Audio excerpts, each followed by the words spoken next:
CPM നേതൃത്വം കൊടുക്കുന്ന വിവിധ സംഘടനകളുടെ നേതൃത്വത്തിൽ ഭൂസമരം തുടങ്ങി. കൊല്ലം ജില്ലയിലെ സമരകേന്ദ്രമായ കുളത്തൂപ്പുഴ ആരിപ്പയിലെ 54 ഏക്കർ മിച്ചഭൂമിയിലേക്ക് 250 സമര വോളണ്ടിയർമാർ അടക്കം 1000-ലധികം പ്രവർത്തകർ കടന്നുകയറി.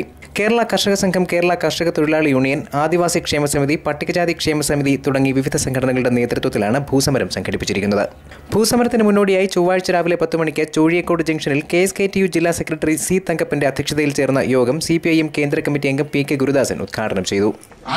അവിടെ മുടവൻ മുകളിൽ അന്ന് കൊട്ടാരത്തിനകത്ത് മതിലിയാടി കയറി സമരം നടത്തി. ആ സമരം പരാജയപ്പെടുത്താൻ ഒരുപാട് നടപടികൾ സ്വീകരിച്ചു. അങ്ങനെ ധാരാളം മിച്ചഭൂമി ജനങ്ങളുടെ കൈവശം ലഭ്യമായി. ഞാനിത് പറയുന്നതിനെന്ന് വെച്ചാൽ, പ്രിയമുള്ളവരെ, 1967-59 ശേഷം തുടർന്ന് അധികാരത്തിൽ വന്ന കോൺഗ്രസുകാർ, 1967-69 ശേഷം തുടർന്ന് അധികാരത്തിൽ വന്ന കോൺഗ്രസുകാർ ഈ മിച്ചഭൂമി കൈമാറ്റം ചെയ്യാനും അന്യാധീനപ്പെടുത്താനും ഒരുപാട് കൃത്രിമങ്ങൾ കാണിക്കുകയുണ്ടായി. പക്ഷെ 1970-ലെ മിച്ചഭൂമി സമരം ദീർഘകാലം നീണ്ടുനിന്നാണ്. ഇന്നലെ സഖാവ് CP ആശാന്റെ സ്മാരകമായിട്ട് ചവറയിലെ പാർട്ടി ഓഫീസിന്റെ ഉദ്ഘാടനം നടന്ന ദിവസമാണ്.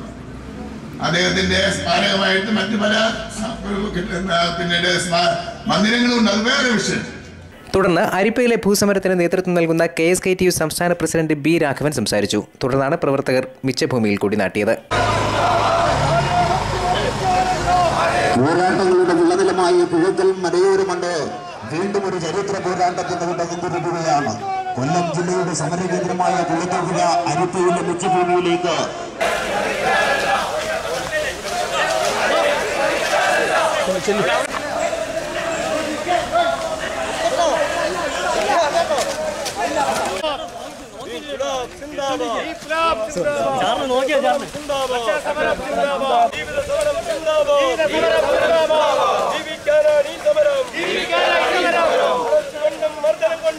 CPIM കൊല്ലം ജില്ലാ സെക്രട്ടറി K. രാജഗോപാൽ, മുൻ MLA P. രാജേന്ദ്രൻ, CPIM സംസ്ഥാന കമ്മിറ്റി അംഗങ്ങളായ J. Mercykuttyamma, K. Varadarajan, S. Rajendran, പട്ടികജാതി ക്ഷേമ സമിതി സംസ്ഥാന സെക്രട്ടറി K. സോമപ്രസാദ്, ആദിവാസി ക്ഷേമ സമിതി സംസ്ഥാന പ്രസിഡന്റ് വിദ്യാധരൻ കാണി തുടങ്ങിയവർ പങ്കെടുത്തു. News bureau, Kulathupuzha.